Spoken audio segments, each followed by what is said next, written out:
This is the EVP Podcast.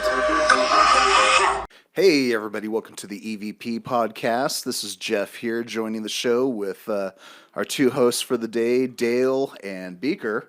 Two hosts for the day. What am I talking about? They're our regular hosts, but they invited me onto the podcast, and here I am introing their own show, which is a little bit unusual. So we know you have the experience doing it because you and I used to host a different podcast together.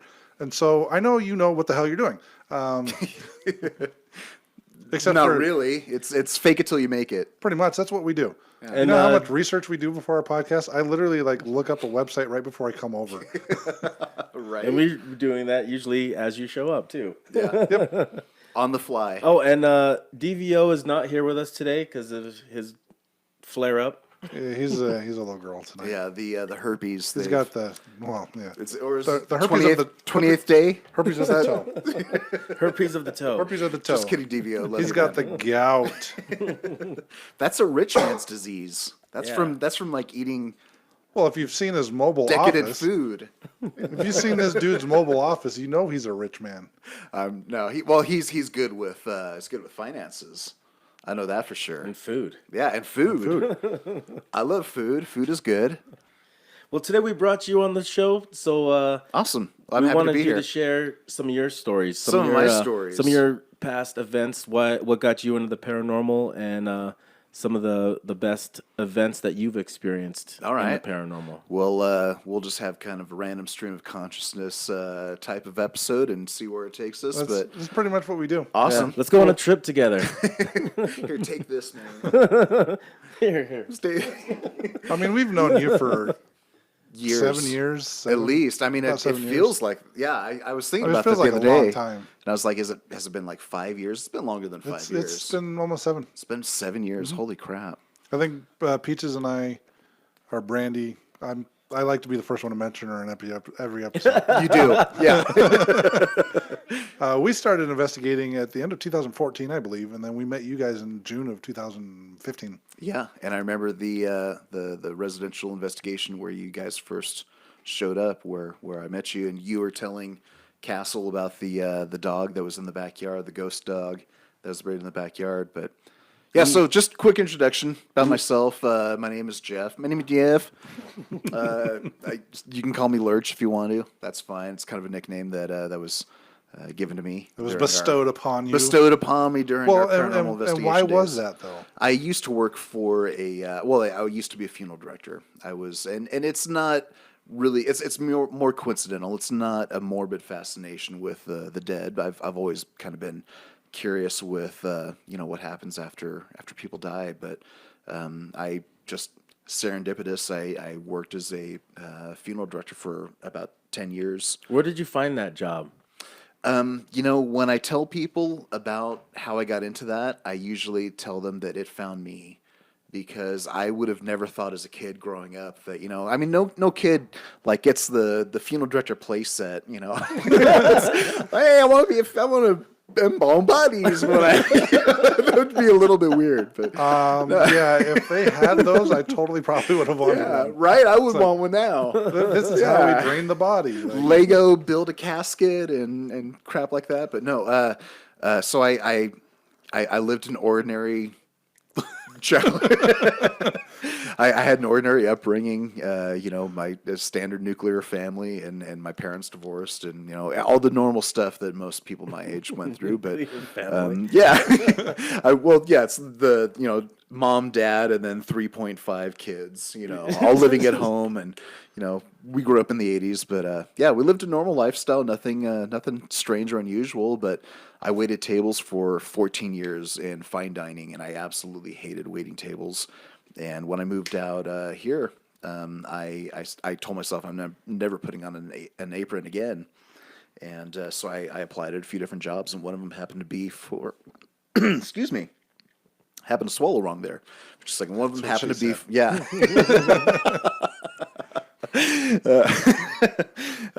one of the jobs that I applied for happened to be for a casket delivery, or not a casket delivery, but a vault working in a cemetery, delivering the vault. And the vault is what goes in the ground first. When a grave is opened up, you put this casket, or it's a grave liner. It's a concrete liner that the casket is placed into. It's lowered into, and then you put the top of the vault on, and then close the grave. And what that basically does is it provides a structure on the ground, because there's constantly heavy vehicles, trucks and backhoes that are driving over the cemetery to open up other graves. So you have to have that vault to protect the casket. Otherwise, you would have indentations in the ground. So that's how I started doing it. Was I worked for 2 years for a vault company, and during that time, I started talking to funeral directors of the gravesite, and thought, this is a really noble profession to get into. These guys are really, respectful, and they're serious about what they do, and dedicated, and it seemed like a really neat thing to get into. And I just coincidentally, at the same time that I started applying towards a mortuary science school, a friend contacted me, and there was an intern position available at a local funeral home about 30 minutes south of us in Provo.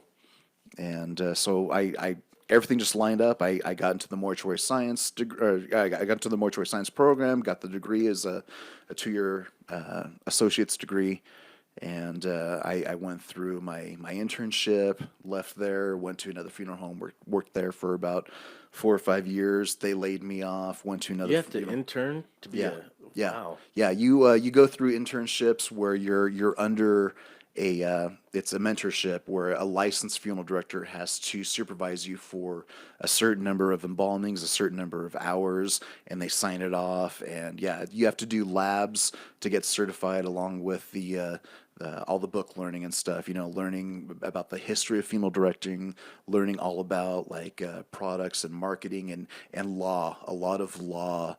What you can do legally, what you can't do legally. One of the big things that I encountered whenever I was a funeral director was people would come in and they would try to take control of the situation. And it's like, I understand that you're upset. I understand that you're grieving. I understand that, you are very close to this person, but legally, the next of kin, might be their spouse or someone else.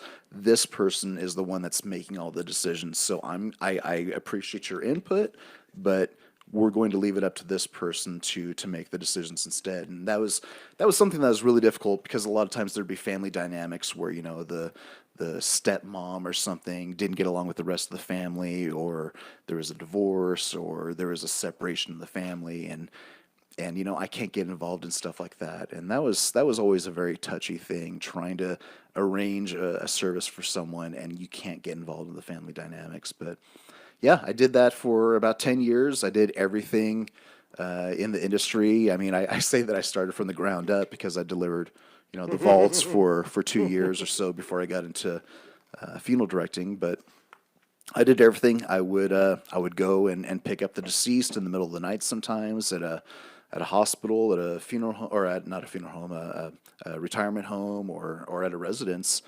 And you show up, it's 2 a.m. and you're still dressed in a suit with a tie and a white shirt, and just a very, professional appearance, because basically you're picking up a human body. This is mom, this is grandma that we've been taking care of in our home for the last 8 months, watching her slowly pass away. And now that she's gone, we're trusting that you're going to take her into your care and take good care of her. So even at 2 a.m., you have to, show the appearance of being very professional. So we would go pick people up, bring them back to the funeral home, sometimes embalm in the middle of the night.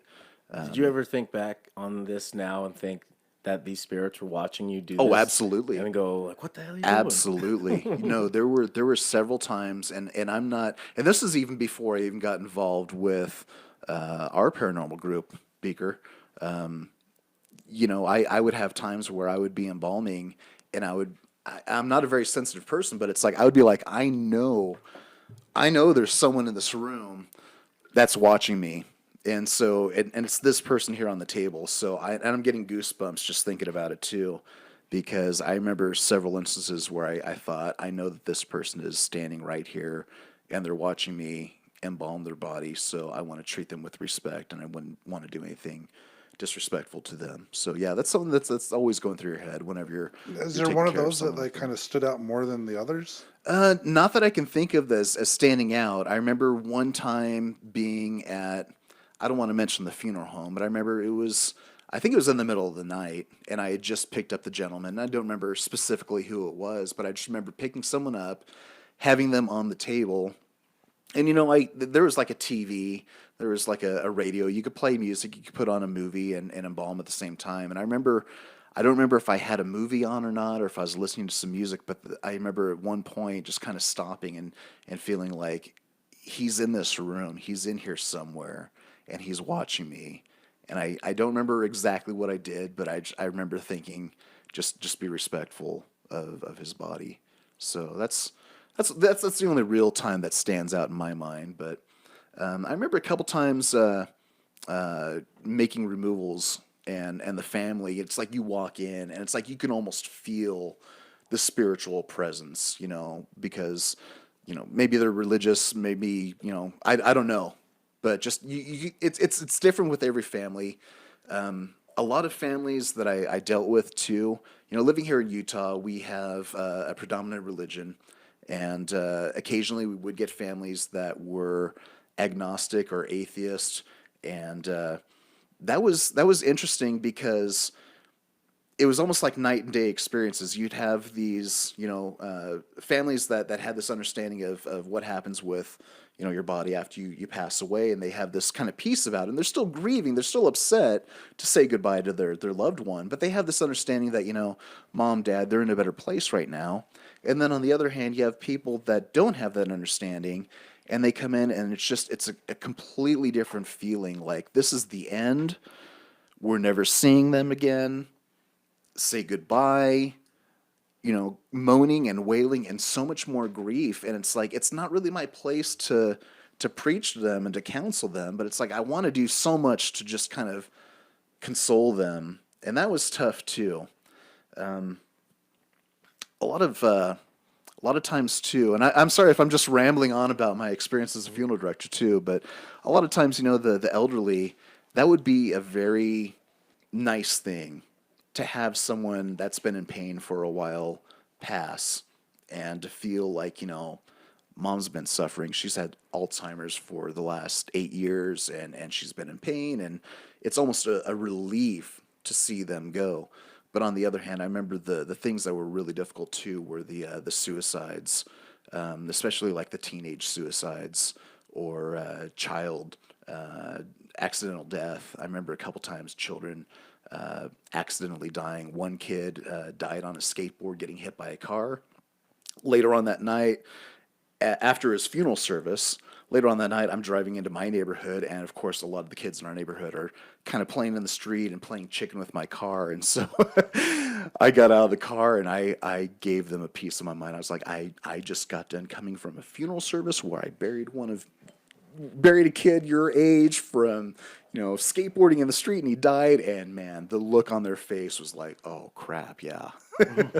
Sorry, man. Sorry, mister. We'll get out of the street now. But yeah, those were really tough days too. The child deaths, the teenage deaths, the suicides, kids killing themselves for no reason at all. Like 14 years old, and a girl says she doesn't want to have you be her boyfriend anymore. So, I'm gonna go hang myself with the extension cord in the garage, and that's sad. That's sad to see. And then also the children too. At the time, I had my kids were really young. They're still young now, but we would have infant cases, and those were really tough because I would see my kids, and try to put myself in the place of the parents about how difficult that must be to have to deal with, a small child of maybe it was a stillbirth, or maybe the child was 2, 3, 4, 5 years old, and there's some accidental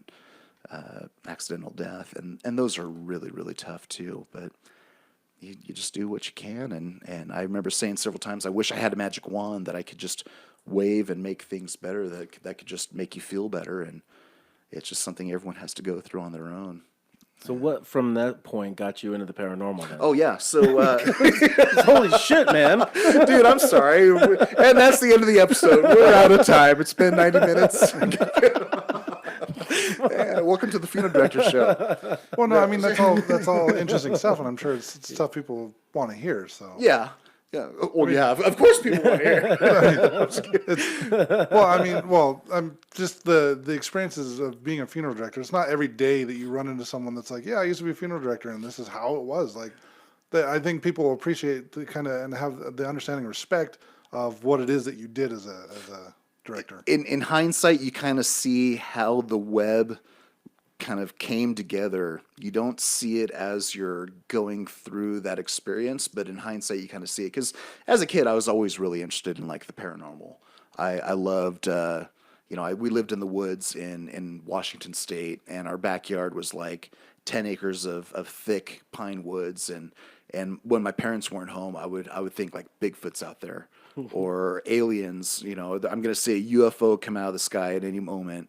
And Speaking of that, did you have like wide open skies over there with like clear skies, like a million stars? Oh yeah, yeah. I mean, did you ever watch the sky at night? Oh, absolutely. Did you see any weird shit? I did not, but my dad did, and we'll come back to that in just a second. That's another story here. But yeah, I remember as a kid just always being fascinated with paranormal, and I remember going to like thrift stores with my mom, when we'd be on road trips, and she'd pop into an antique store and I'd see a book on, Bigfoot or ghost stories or something. I'd be like, oh, I got to have that. And it's, a dime, 5 cents. So it's like I grew up, reading little paperbacks about stuff like that. I was always fascinated in that.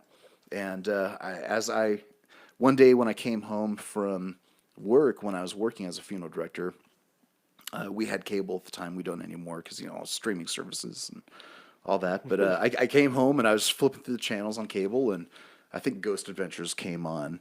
And I paused it for a second just to watch, and I was like, that's really cool how they're using scientific equipment. They're using things that can like gauge and measure and test stuff to actually get readings and stuff like that. That had to have been Ghost Hunters, because Ghost Adventures is like, Aaron, go down there. Yeah, exactly. Yeah. There's a demon at the end of the hallway. I want you to go down there. I'm going to stand here in this doorway and examine the doorway.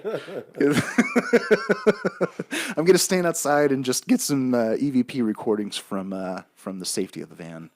But no, Zach. But yeah, I remember just pausing on that show and just it just kind of hit me. Like, this is really cool because they're ghost hunting, which is something I remember hearing a little bit about. People going ghost hunting on the radio. Chunga had a radio show. One of the local DJs had a radio show, and they would have like a Halloween episode of ghost hunting and stuff. And then it was just kind of a perfect storm where everything came together, where I was working as a funeral director, and paranormal TV show comes on, and paranormal broadcast, and hearing about ghost hunting and stuff, and got a phone call from one of the former members of our group. Actually, they're still running the group, but spoke to her on the phone for probably like 2 hours. And my main concern was, if I go on a ghost hunt with you guys, I don't want anything following me back home. So we went to Asylum 49 here in Utah, and like the first ghost hunt that I'm on, within like the first 15 minutes, I hear this audible EVP, with my own ear. It's something we didn't have to, play back and record. It's like, so right then, day one, first investigation, I was hooked. And it was almost like, a rush, when you'd go out, and just the thrill of kind of being in the dark and having your recorder and hoping that there's something else there, and, hoping that, when you get home and you listen to the evidence that you've gathered, that you'll get some solid EVPs, some really good Class A or B EVPs that you can really hear an intelligent response and stuff like that. So yeah, I mean, I was hooked from day one. But like I said, it wasn't a morbid curiosity. It wasn't because I was a funeral director that I got into it. It's something that I grew up always kind of fascinated in, and I happened to be a funeral director at the time. And then I got involved in the paranormal, but I always tried to keep the two separate. Do you have any weird stories from being a funeral director? Weird stories from being a funeral director. Gosh. Did you experience anything paranormal up until you started ghost hunting? Let's see. I can't think of anything off the top of my head. So But, I do know that after you started investigating, after we joined the team, you did have at least one spirit follow you home. oh yeah. And that actually was when I was a funeral director too. I remember we were all on an investigation together. Brandy was with us that time, Peaches, and we were investigating a home of a police officer that was a murder suicide in a city south of here, and he was a former police officer. He killed his family, his children, Oh, his yeah. his wife, his mother-in-law, and then What? killed himself. Killed the kids. And- The two kids, the son and daughter, his wife and his Yep. mother-in-law. And the family had moved out, and so we got the chance to investigate that night. And I remember that night, Brandy had told me that there were, I think, 7 spirits that had followed me home, or 9 spirits, or something like that, something crazy. And so her attachment, Annie, her grandmother that's deceased, that's with Brandy, she spoke to all of them and asked them to just kindly leave, and they were just spirits that had followed me home from the funeral home, and they weren't malevolent or anything, but knowing that they were there kind of creeped me out a little bit. Like, the house is a little bit too crowded right now with 3 kids, 2 adults, and 9 spirits or whatever walking around. So Annie had asked them to Using leave, all the energy in the house. and one of them stayed behind. And I remember that night she described him to me. She had no idea who it was, but she said there's one other kid there, and he's about 20. He's got about shoulder length dreadlocks, blonde dreadlocks. And it's like that was a case that I was working on right then. It was a young man that had died on his Harley making a left-hand turn and got hit by a semi-truck. And so, yeah, and we were having, I really connected with that family too. I remember I suggested, let's make something meaningful. Let's do something other than a cookie cutter type service. You guys have mentioned all the stuff that he was into, playing the guitar and riding his bike and into art and music and all this stuff. And it's like, let's put some of this stuff out and really kind of tell a story about who he was. And the family was just like, yeah, that sounds awesome. So I think because I had such a meaningful connection with the family and what they described of him to me, he seemed like a really cool kid, someone that I would have, probably hung out with in life. And so it makes sense that he followed me home. And I remember one point showing Brandy a photo that I had taken, and it was Christmas morning, and the kids were sitting around the Christmas tree. My wife was sitting in the chair, and I was standing up, and I took a photo. And in the corner, you can see an orb. And again, she described the same kids. Yeah, it's a shoulder length dreadlocks. So he hung around for a few days and just wanted to be a part of my family, and I was totally cool with that. And so that didn't bother me at all. But he's moved on since then. I've had some weird experiences in my home as well.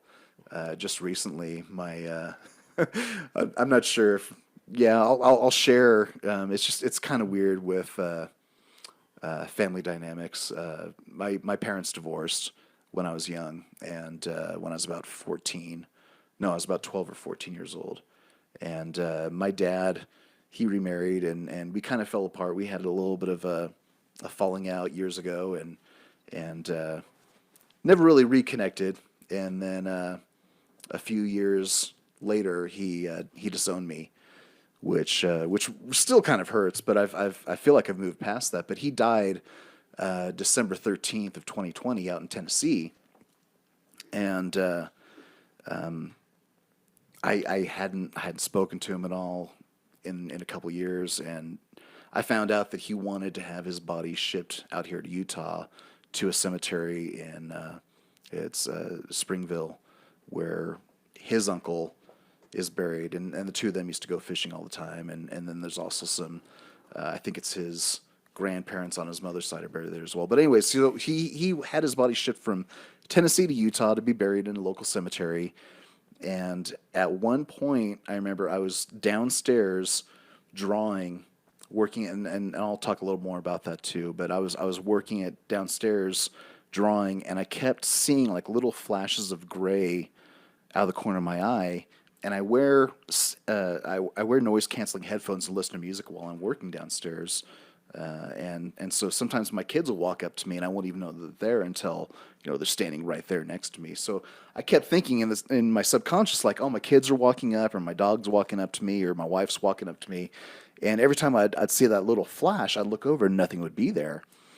And that happened for about 2 or 3 days, a couple times an hour. And at one point I felt like there's someone here. And I called Brandy and I asked if Annie had been here. And she said no, she hadn't. And I found out that it was actually my deceased dad that had disowned me. And it was weird because I couldn't see him, but I knew that he was there.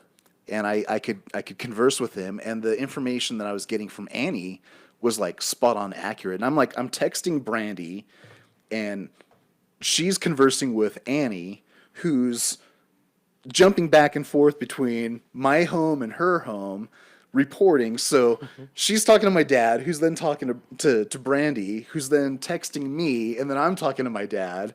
And it was weird because he's still angry at me about what happened when he disowned me. I stopped answering his letters. He would write me nasty letters saying that I'm a terrible son and sign it love dad. So I stopped answering his letters, and that's why he disowned me. So it's a stupid, ridiculous reason, I know, right? But so yeah, he's still kind of stuck in that mindset, and it was just a weird conversation. But that's a very recent paranormal experience that I've had, and it kind of shook me for a few days because it's close and personal. But yeah. So I'm going to kind of jump around with some of the experiences I had. We did have our episode recently on the Family Tree Restaurant, and we talked briefly about your experience when you went into the basement and said, "Lucy, I'm home." Oh man, yeah. So when I went down to the Family Tree Restaurant, I've had a lot of really good experiences at the Family Tree. But yeah, I remember one time we did a podcast episode. Is this what you're referring to? The podcast episode when? Yeah, it was. I mean, I'm not going to tell people what podcast to go listen to, but this is while we were recording. This happened, and I wanted people to hear it straight from you because you're the one that experienced it. Yeah, and that shook me too. That shook me hard that night, and I tried not to let it bother me too much. But yeah, we were at the Family Tree. We were doing our podcast, and we were talking about Lucy, one of the demonic negative entities that resides in the basement of the Family Tree. And we're literally right above where she, establishes herself at the door of this portal. And so we're talking about her, and I'm like, you know what? I'm going to go downstairs and just kind of push her buttons a little bit. This is fun. I like to taunt a little bit. So I go downstairs, and one of the workers there, one of the employees was talking about how Lucy was throwing pebbles recently at people. So I was like, you know what? I'm going to test this out for myself. So I went downstairs and I'm like, hey, Lucy, you want to throw rocks at someone? Go ahead and throw a rock at me. And almost instantly, I think it was over my left shoulder, I hear a little pebble hit the wall behind me. And I'm just like, oh shit, I'm out. So I scurried my tail back upstairs. I couldn't get out of there fast enough. Keep in mind, he was the only one in the basement. There was nobody down there with him. No one else down there. I walked down the steps. I literally stood at the bottom of the stairs. I looked into the darkness there where Lucy was, and I was like, hey, you want to throw rocks at someone? Go ahead and throw a rock at me. And almost instantly, you could hear the little pebble hitting the wall over my shoulder. And I was like, okay, that's it. I'm out. And I remember sitting upstairs and trying not to let it bother me, but it's like you guys could visually see how shaken I was, and it really did. I've only seen you that shaken. I think like 2 other times. One Fort Douglas. Yes, and I was going to mention that too. And once at Benson Grist Mill. Benson Grist Mill. You weren't too shaken, but it was a weird experience. It was definitely a weird experience. So. Fort Douglas, yeah, there was a time when we were doing a ghost hunt, and you were there right behind me. Well, this is one of the. So we used to work with a gentleman. Pointing at Brandon. Yeah, pointing at Brandon. The people for the people because she confirmed what happened, what I suspected, But I turned and looked at her, and it all it took was her look and just like a slight head nod. See, and I was like, think yep, I think I was standing near, or I might have been somewhere else, but I know you were down in what they used to call the Navy room. Yeah, it was the Navy room, and Chunga had a group of, I don't know, about 8 or 10 people down there that were on this investigation. He had the spirit box going on. The spirit box, if you're not familiar with it, it's a little device that scans through the radio frequencies, like several frequencies per second, and in between the white noise, spirits are able to manipulate that to speak through the frequencies and answer, and you can hear an immediate response. So he was using the spirit box, and you could hear all the frequencies scanning and all the white noise, and you were hearing multiple voices saying the same thing: "I'm a demon, I'm a demon, I'm a demon," over and over. And at that time I was teaching myself Latin, so I asked it in Latin, "Are you evil?"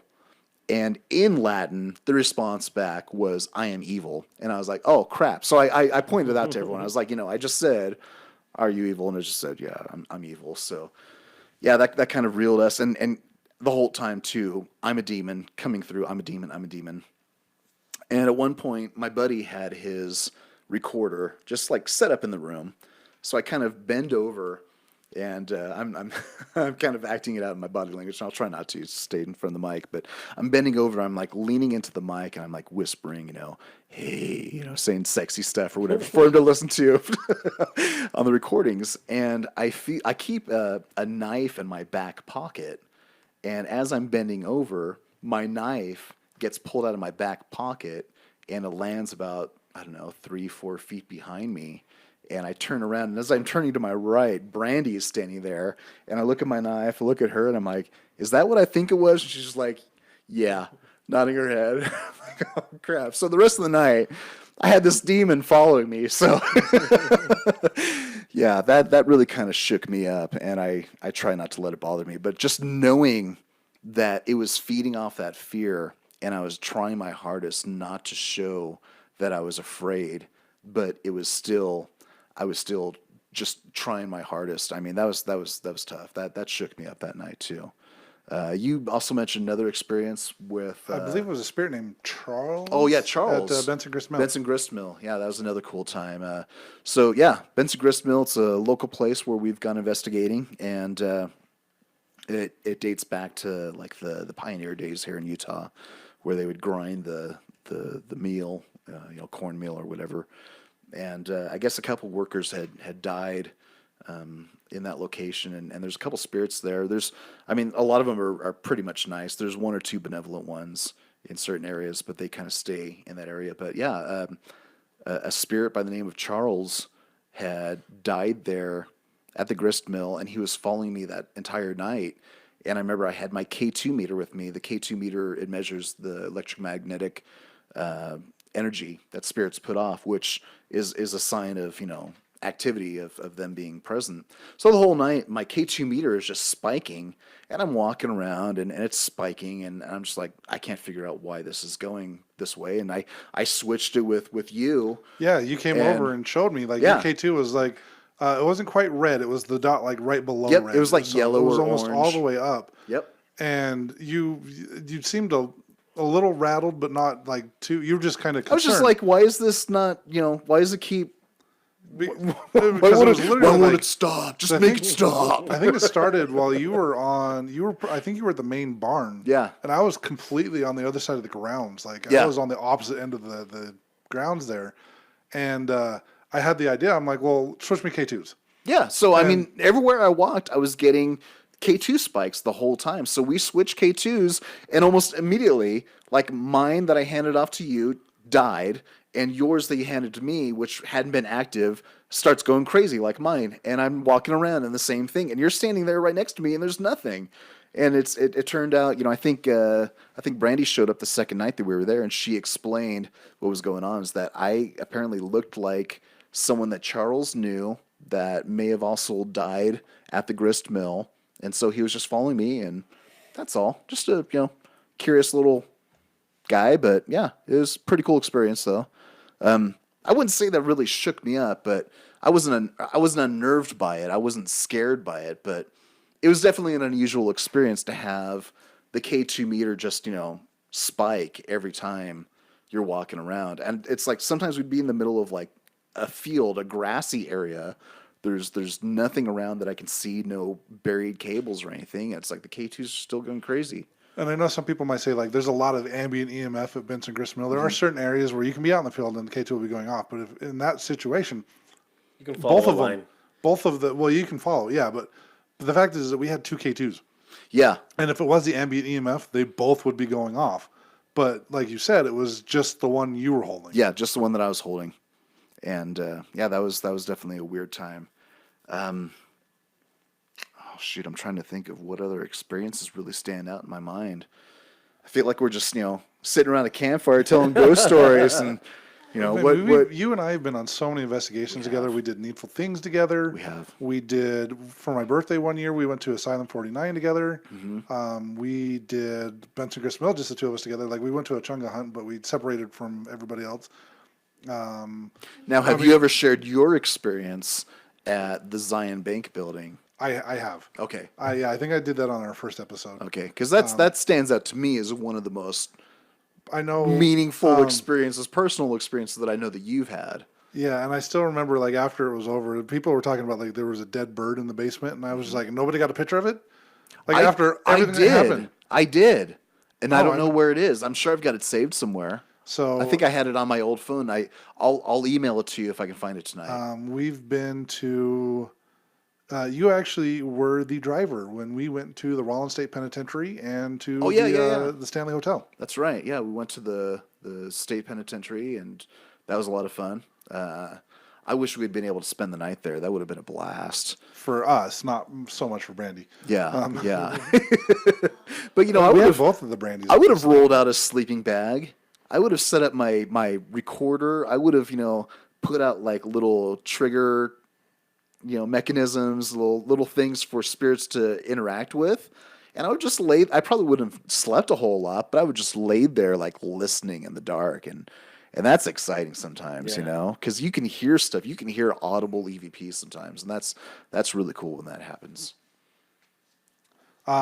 So I can think of like a couple residentials that stand out that we did together. The one was, there was a guy that we used to work with. Are you going to talk about Tooele? Yeah, that's one of them. Yeah. So we did the Tooele investigation, and hands down, like the 4 of us that were there, it was the guy that used to run the team that we were on, and then one of the other investigators. We all went out to this house in Tooele, and I think the 4 of us agree that it's probably the scariest residential investigation that we've ever been on. Brandy wasn't there. No, and it was actually I think that it was a trap. I think so too. I think it was a trap to set Brandy up, and there would have been a murder-suicide that night. I honestly, after we left, I kept checking the news for like a week afterwards, waiting for. And I don't know what happened. I don't know the name of the individual, the name of the family. We probably have it in our records. You could probably. I know find his it, first name. That's all I know. Dude, for the longest time, I thought that was going to be like a murder-suicide. So I'm not sure if you've shared that story before. Not on this podcast. Okay, so in the investigation group that Beaker and I used to work in. And you used to be part of it too. I don't think you were there that night. It was Beaker and me. Well, that was before my time. And it was Mark and Castle. Yeah. So the 4 of us were there, and Brandy did not come with us that time. But I feel like in hindsight that was an entrapment. I want to say, fortunately, she was sick and couldn't make it. Yeah. It was unfortunate that she was sick, but at the same time, I think it was a good thing. She also told me a couple times where her spirit guides had actually told her it was not an investigation for her to be on. Yeah. So I love telling this story, and there's a lot of layers to it. So I apologize in advance if I get a little long-winded, but this is probably one of the most extreme cases I've ever been on. And it wasn't because of what was paranormal that was there. It was because of the homeowner. The individual and how oppressed he was from the activities that he'd been doing with playing with Ouija boards. And are we still good on time? Yeah. Okay, Yeah. cool. I just want to make sure that I'm not rambling too long. And you're like, shit, we should have muted his mic half an hour ago. But so, anyways, I think it took us like 10 minutes of bullshitting before we actually started going. So Okay, cool. we're really only like 40 minutes. oh, okay, cool. So we had responded to a family request to come and investigate their residence in Tooele, and it was in the middle of winter a couple years ago. And so we show up and sit down with the family, and they initially start telling us about all of the laundry list of problems that they're experiencing with disembodied voices, with foul odors, with cold spots, with doors and cupboards opening and closing, with all kinds of activity. See, the one thing that stands out in my mind that I remember that they said they experienced was the hoof prints. Yes. That walked up to the back Yes. window, but it wasn't like four. Yeah. Like an actual like four-legged animal. It was like two legs. It was like bipedal. Yeah. Footprints that walked up to a window, but there was no and then they footprints stopped. leaving away. Yeah, the young man that the father, the husband, he was probably in his mid-20s, his wife about the same age, and then they had maybe a 2-year-old little girl, and he was a hunter, and he talked about how he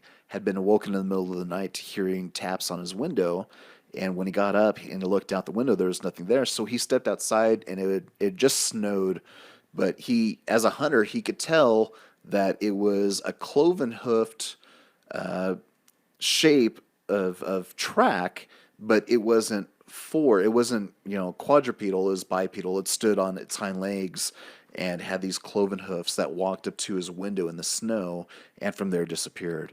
So he's telling this stuff when we first show up about all this stuff, and it's all climaxing at 3 a.m., 3:15 in the morning, which is the witching hour. It's the mocking of the Trinity, and so it's like all this stuff he's telling. It's like it has just casebook example of paranormal oppression with negative entities where he admitted to having played with Ouija boards. At that time he said that he wasn't, but we found evidence later on in the investigation that he actually had been playing with Ouija boards, and I think he came clean later that night. I think he said that he had played with them, but he stopped. Yeah. Which I think we determined to be a lie. One of the things that Peaches can do is actually trace our energy back to the places we've investigated. Yeah. And can tell us more about what actually happened. And she had told me that, he was lying. He used almost on a daily basis. He was using the Ouija board. Yeah. So he was using Ouija boards and he was contacting these spirits, and it's something that he had been doing since a young age.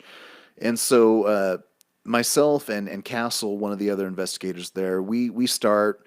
We're like, we're gonna first give you a blessing, and then we're gonna start to clean your home, and so we're placing our hands on his head to give him a blessing, and he's sitting there with a bowl in his lap, and he's like dry heaving as we have our hands on his head, and it's violent dry heaving. So when we stop or conclude, he turns around, he kind of looks at us, and he says, I have this medical condition, and it's an actual condition. I've looked it up and I forget what the term is, but he can't actually visualize anything in his mind's eye. Like he's unable to visualize that. But he said when you were giving me this blessing, I was able to see this image in my mind where I took a knife and I slit both of your throats.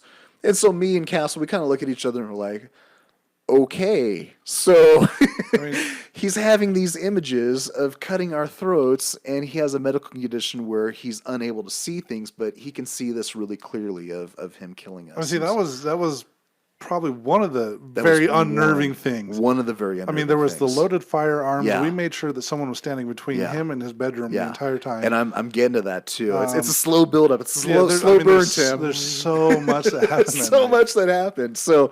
So we give him a blessing, and he's even like afterwards, he's telling us this stuff, and he goes to give his wife a hug, and she's just like backing off. Like, she shrugged him and swatted his arm away. She totally backed off, and she's like, I don't feel comfortable with. She didn't say it, but that's what she said. You could read the body language. She wanted nothing to do with him. Even after the blessing, we're just like, okay. Yep. So we're explaining what we're gonna do with kind of a Native American mix of stuff where we're going to start, salting around the baseboards and the windows and all the entrances and exits of your home to kind of seal it off and leave the front door open. See, and while you guys were starting this, he went outside to smoke. Yes. Yeah. And I was a little concerned, like hoping. See, and I never heard it from your perspective too, because you came in And we had just barely started with the cleansing, with burning the sage Well, it was the and ringing of ringing the the bell.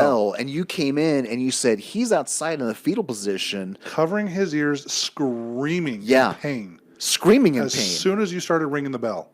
And the whole theory I'm just behind getting the bell, chills talking about I know, this. same here, man. I'm getting goose pimples. But yeah, the whole theory behind that is that the bell is an unpleasant noise for negative spirits to hear. So what you're doing is you're starting at the back of the house and you're pushing all of that negative energy towards the front door. And as you're going, you're sealing off those rooms. So it's kind of just forcing all of that negative energy out the door, and then you close it.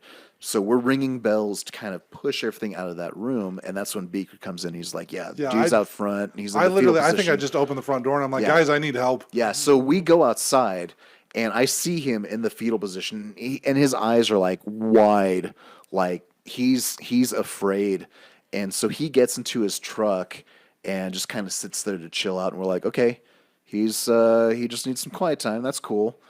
And now, what I failed to mention too is that I had a concealed carry permit, and at that time, I normally don't, but that night I had brought my handgun, a Glock 19, with me, concealed underneath my pants, underneath my shirt. So I had that with me. I had my firearm on me, and I was starting to get legitimately concerned because, as you said, he was a hunter. He had firearms in the corner of his bedroom.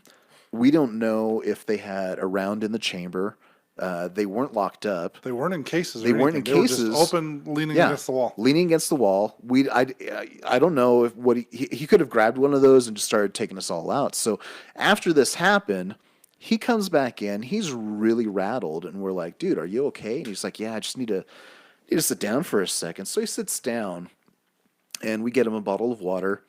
And again, like I said, I had just been starting to teach myself Latin at that time. So he's sitting, and I'm talking to him, and he's like, "Yeah, man, I need to use the bathroom. I keep hearing stuff in my head, but I need to go use the bathroom first." So I'm like, "Yeah, go. It's your house, man. Go use the bathroom." So he goes in the bathroom, and you pull me aside, and you're like, "Dude, you need to watch him." Well, I even asked you, I'm like, because the Castle he's a police officer. Yeah. So I'm just like, are one of you guys carrying right now? And I am. And you're like, "Dude, you need to keep an eye on him." And I'm like, "Yes, I know, I do." So he comes out of the bathroom, and he's still kind of like in a daze, stumbling a little bit, and he walks across the hallway into his bedroom. And I'm thinking, "Oh shit, this is where he grabs the rifle and starts, killing us." But he goes to his dresser, and I'm watching him like a hawk. I'm keeping an eye on him, watching his hands, watching what he's doing. I'm thinking he could go for a knife. I don't know what's on his dresser, but he grabs a pencil and a piece of paper. Then he walks back out to the living room and sits down, and he starts writing something out. And he's like, "I have these voices in my head. It's like they're deep voices, these really deep voices, and they're all chanting something in unison." And he's like, "I can't tell what it is. It sounds like it's Italian or something." And so I'm thinking, is it Latin? So I asked him a question in Latin, and he's like, "I have no idea what you're saying. I hear the voices." And so he writes out what these voices are saying. And I think there was only like one or two letters misspelled, but it translated to, "This one's ours, priest," saying like, they're talking to me saying, "This one's ours. Leave him alone. He's so far gone. You can't get him anymore." And I'm reading this, and I'm like, "Pack it up, guys. It's time to go." we pretty much ended it at that point because he didn't speak Latin at all. After cleansing the home, after giving him a blessing, After all this, we took pictures and sent it to Brandy, and she's like, "It's still there." And we're just like, "There's not a damn thing we can do." There's orbs in the air that you can visually see in the photographs that we're taking. There's nothing that's getting done. I think as we were leaving, like, I guess the guy kept calling Castle, you guys, and we're just like, "Don't answer the phone." I guess he finally did, and he's like, "You left your holy water here," and he's like, "Keep it." Yeah, we're not coming back. Yeah, just keep it. But yeah, that was a crazy, crazy night, and it's one of the experiences for residential investigation that stands out in my mind because of the potential for danger that we were putting ourselves in unknowingly. I mean, it's one thing to know kind of a little bit of background and feel like, no, I'm going to take a pass on this one, but we didn't know. We were actually thinking we're going to go there, we're going to help this family.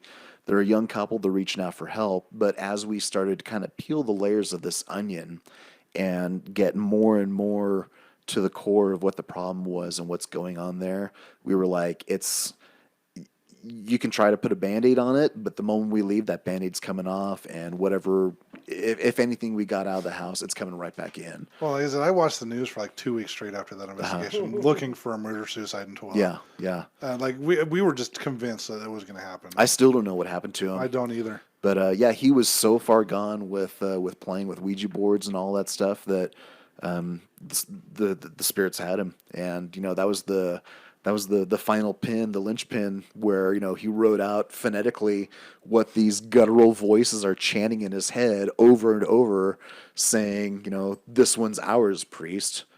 It's like nuts. Yeah. All right, it's time to go, guys. So there's two more that I can think of. Yeah. That you and I were both involved in, and so was Peaches. Okay. She's actually texting me and telling me to tell these stories. Was it the other time at Fort Douglas where?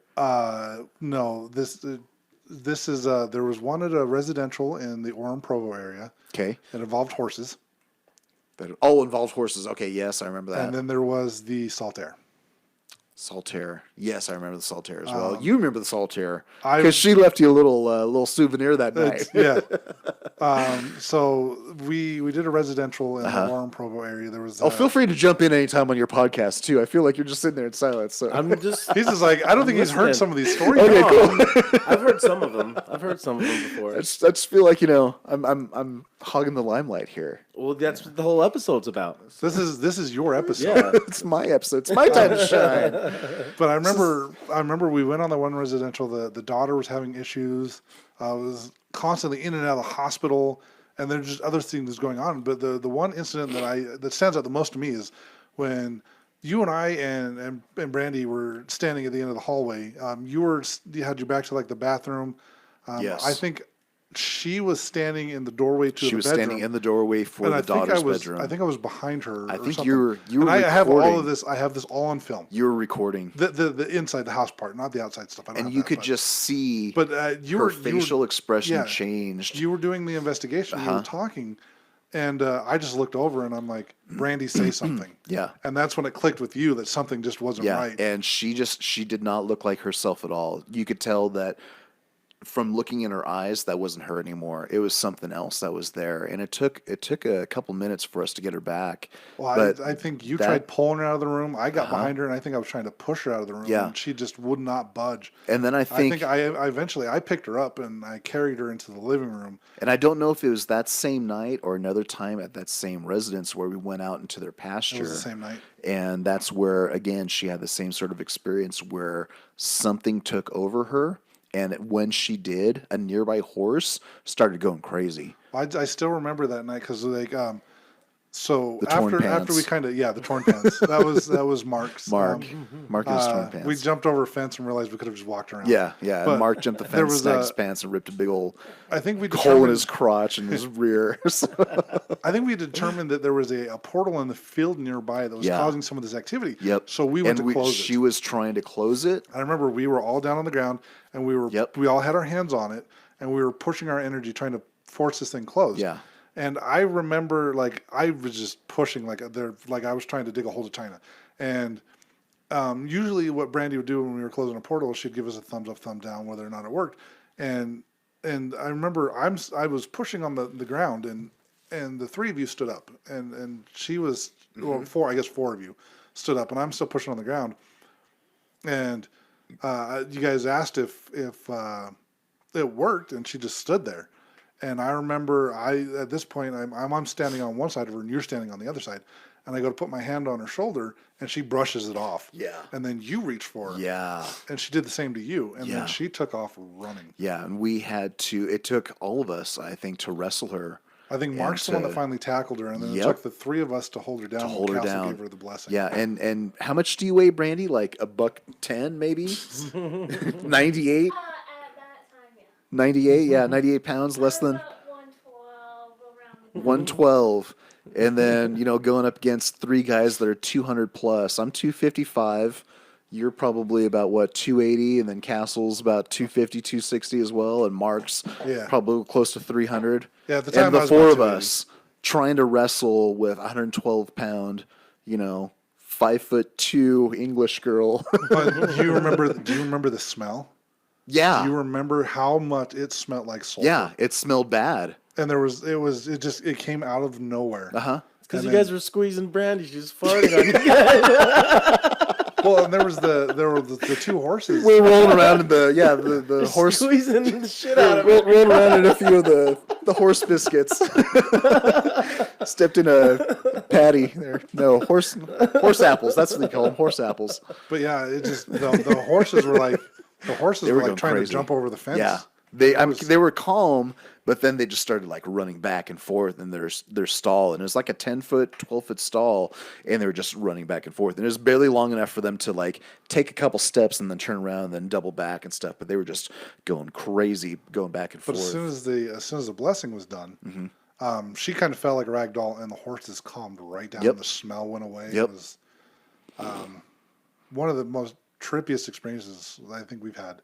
Yeah. But that wasn't the first time we've had to tackle to the ground. So, yeah, you also mentioned Saltaire as well. And we went out there investigating one night, and it was in a room in the Saltaire. I think it was like kind of like a green room where like the performers can kind of kick back before the show. Couple couches. A couple couches. But instead of being green, instead of being comforting, it's covered with mirrors. There's mirrors everywhere. But this is on the second floor, too. On the second floor, yeah. So we're sitting in there, and we're doing our thing, and at one point, it's more personal to you, I think. So you know more about what's happening. So I remember I had my camera in the corner of the room, and there's certain type of spirits that don't like to be filmed, and this one particular spirit, like I pretty much had the entire room covered with my camera, and it found the one little tiny spot behind the camera that it could stand. That's right, I remember that. It was in like a little alcove closet area. And I remember we're sitting there doing our investigation. She's sitting in a chair right next to the door. Right next to you. Which is, well, I was on the other side of the room. So I think it was closer to you or to Castle. She was to my left, but she was sitting about where you were in position to me. She was right next to me. And then you would have been standing where she is right now. She's right next to the open door, which is right next to the door that goes to the balcony. But you sat down next to her or something? No, I looked in the mirror. And I looked where she was sitting, and I can never remember the name of the character from The Ring, but the little girl that comes out that kills people. The hair, the black hair comes out of the well. Down low. So she has short. Come on, you're an anime guy. Come on, I Dale. can't remember the damn name. It's driving me crazy too. I think it starts with an M. It starts with an S, actually. Oh, Samara. Samara, yes. There you go. So had the M in it. We just made all the anime geeks happy listening. So I looked in the mirror. And I saw what looked like Samara sitting where Brandy was sitting. Yeah. With the black hair, like her hair is brown. Black hair, and her hair is probably about, at this time, was probably about ear length. It wasn't very long. And this was like long black hair covering her face. Yeah. All the way down. And I didn't see her. And I'm like, Brandy, are you okay?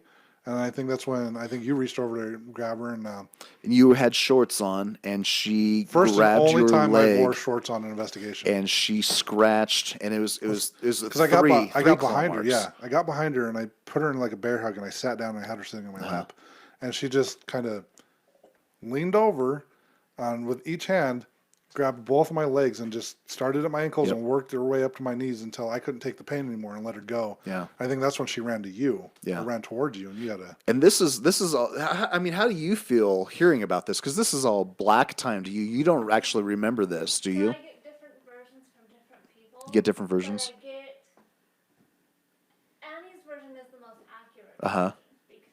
Because she was with you and she saw it. Right, and in situations like that, she cannot intervene. Okay. Because it's an entity that was not human, whatever you want to Wow. Well, and see both. So she can't interact. The incident in this house and this one, I might have on video somewhere. I'd have to go back and look at all my. But also at this time, I remember Brandy was also getting a lot, or she was sending out a lot of text messages that were in Latin, and she was having a lot of blackout moments. We were using an app called Marco Polo, where it's video FaceTiming message type stuff, and there would be times where we would get video messages, and it'd just be her staring at the camera, kind of with the weird look in her eyes, kind of, moving her head back and forth a little bit, like trying to figure out who's watching or knowing who's watching. Do you remember when she drew the symbols on her mirror with her lipstick? Yes. I showed it to her, and she's like, I don't remember any of this. But yeah, we would get text messages sent from her that were in Latin, and she would have no memory, no recollection of them being sent at all. One of the ones she sent while I was actually on my way to her house to pick her up to hang out. Well, what was it that we stirred up that kind of, because I remember it was a huge negative entity. We called him Larry. Larry, that's right, that from Zion Bank. It was all because of Larry. Well, it was also Cleve's house. Was this it is when Cleve's? we were dealing with Cleve. Okay. Was it Cleve? Okay. Yeah. I thought it was Zion Bank. It was both. He was at both places. Dude, and his spirit was inhabiting both places. I have that photo on my phone of the closed circuit TV camera that Cleve had in his home, where, and I'll show you guys too, where I'm sitting there, and you can see an entity to my left, and you can make out like these demonic almond-shaped eyes with fangs and an open mouth, and you can see little horns, and it's looking at me like it's pissed off. And I of course, I can't see anything there. We were in his basement, and there was a cement floor, and we had all of our meters, all of our K2 meters in the middle of this floor, and everything's just going crazy. I mean, the meters are going off, and Brandy was there. I think it was Brandy B. No, you were there too. They were both there. Both the there, Brandys. and they were talking about how all these. I think Caden was there too. All these spirits are like jumping in and out. It's like Grand Central Station with like all kinds of crap coming in, coming out, and that's why all of the meters were going off. But I think you even described it as like it looks like a chasm into a fire pit where all of these dark creatures are coming out of, and so I mean we closed the portal, and it's like I think we did close the portal. We did. And as soon as we did, it's like all the activity on the K2 meters died. But I'll have to show you guys this photo, and you can post it up on the website if you want to. I'll email it to you guys. But you can see in this closed circuit TV camera still, I'm standing there. You can see it's from my right side where I'm looking kind of slightly down, and it's a black and white, but you can clearly see this negative demonic entity's face, and it's making this scowling, hateful look at me, and you can see its fangs, you can see its horns, and its almond-shaped eyes, and it's looking at me like it's pissed off, like, get the fuck out of here, So That was creepy looking. it was. Yeah, I'll find it. But yeah, that was a really good investigation. Cleve always had a ton of activity too. Yeah, he had stuff going on for like 20 years before we kind of stepped in, and it took us a couple of years to, I think, finally calm everything down. But we were able to help him out and get rid of what was bothering him, and we found that there was a lot of object attachments that no matter how much we cleansed the house, as long as those objects were in the house. Here you go. I'll send that to you later if you want to post that to the website. But that's the photo that I was telling you about. To me, looks more like just an old man. Yeah, I mean, you can see the one eye, the nose, the mouth, but he doesn't look happy. There wasn't profile. anyone. Yeah. There wasn't anyone there though. Right. Yeah, you could tell that it's not a physical person. It's translucent, but you can kind of make out. I could see the profile of an old man in a white shirt with a collar. See, now I can see that too. And like an overcoat. What I see though are the two almond eyes right there, the nose and the mouth. And I can almost make out like the horns on the top of his head. So, and to me, what I'm seeing, that's the eye, the nose, the mouth, and I see that too the now. Profile, and then the shirt, the shirt with the collar open. Oh my goodness! Open, and then an overcoat. I totally see that now. So you're seeing the side profile. Yeah, I totally see that but now. not like a negative entity. But that couldn't. Oh my gosh! That couldn't be someone standing there, is it? That isn't someone physical. No, that's not someone physical. It's not a physical person. Okay, but no, because the profile. energy off of that doesn't feel human. You can. I mean, not. It looks demonic, but then when you see it as a side profile, oh yeah, I can see like that too now. It's like that. It's like that picture. You where can it's still like, see the horns on its head. It's like, do you see the? And you can still see like the sunken eye, but you only see it's from a side profile view. It's kind of like that picture. I see that it's like, now, totally. You know those optical illusion pictures, like do you see the rabbit or the duck or The whatever? old woman and the young girl. Yeah. Yeah. It's kind of like that. Crap, now I see both of them. I see the one where he's looking at me, and I can see the side profile too. The side profile looks wow. very pronounced. It's Well, that's the only thing I can see. I'll send this to you. Let's put this up if Yeah, you can. hell yeah. And Yeah, we'll put it up on our Facebook page. Let's see what other Debate people have to say time. about that. Yeah, what do you guys think? Let us know what you guys think. So go back to the UFO. You never. Oh got yeah, back to that. yeah. So you guys talk about everything on this show, Yeah. don't you? I mean, like Yeah, we're gonna have. yeah, cryptozoic and UFOs and Bigfoot and paranormal and all that stuff. So when I was a kid, we used to go backpacking into the Uinta Mountains here in northeastern Utah. And there's a lake that we go to. It takes about 2 days to hike into it. You're going up in elevation, and then we'd spend like 4 or 5 days fishing, and then a day to hike out. But my dad, when he was in his early 20s, he went up once by himself, and because he wanted to go fishing, and he had free time on his hands, so he's like, I'm going to take a week off, and I'm just going to hike up by myself and go fishing, and then hike out with a bunch of fish. And so he camped the first, I think it was the second night. There's certain spots that we'd find along the way that were designated camp spots. Excuse me. And so I knew exactly where he camped, and it was called the Chain Lakes. And so he decided, he had his tent, but he decided that night he's going to pull his sleeping bag out and look up at the stars and kind of fall asleep under the stars. So as he's laying there looking up at the sky, a bright light just appeared, and it wasn't over him, but kind of in the valley. It was kind of like I don't know, maybe a 2-3 mile wide valley. And across the valley, a bright light appeared, and it would shine for a second and then go off, and without any kind of noise, move to another grid and shine a light, almost like it was taking large photographs and just kind of zigzagging back and forth in a grid-like pattern to kind of get photos or shine lights on anything in that square, in that grid. And, and it made its way over him too. So, I mean, he stood underneath the light for one moment too, and he didn't have any kind of blackout moment, but he was a UFO skeptic. He doesn't believe it was a UFO. He thinks it was something maybe military. He thinks that maybe it was some sort of experimental weather balloon. But the Uinta Basin is also the spot where the Skywalker Ranch is located. And I'm sure with like the recent Travel Channel show that they've had about the Skywalker Ranch, a lot of people know about that. Skinwalker. A little bit, maybe. Yeah. Skinwalker. Yes. It was, Skywalker. Skinwalker. Thank you. Sorry. Skinwalker Ranch. Completely different from Skywalker Ranch. Yeah. No. Skinwalker Ranch is there in the Uinta Basin where we used to backpack. And so Skinwalker Ranch, they're synonymous with a lot of paranormal activity as well, a lot of UFO sightings in that area, a lot of skinwalkers, which is hence where they get the name, animal mutilations, ghosts, apparitions, stuff like that. So a lot of paranormal activity to begin with in that Uinta Basin. And I didn't realize until just the last few years that Skinwalker Ranch, bless you, Skinwalker Ranch is actually located, bless you again, it's actually located in that same Uinta Basin where we used to go backpacking. So for him to tell me the story, at the time when I first heard it, and he only told it to me like once or twice, but it, like I said, it made no noise at all, and it was just a light that just came out and kind of in a grid-like pattern went back and forth and took photos, and then it was gone, and he just wrote it off as, just nothing. But yeah, there's something that happened to him, and of course, he's by himself in the mountains, so who's going to believe him? And you only sound like a crazy guy if you start going around, I saw a UFO.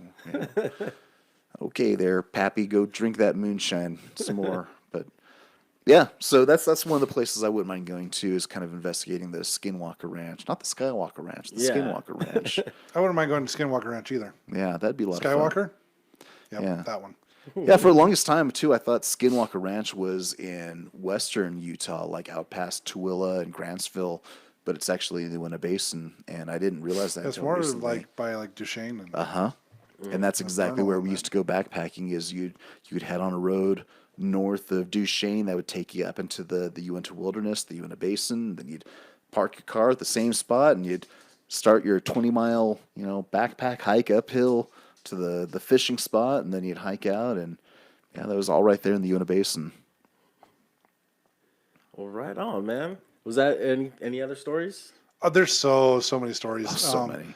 I don't think we can fit them all in one episode.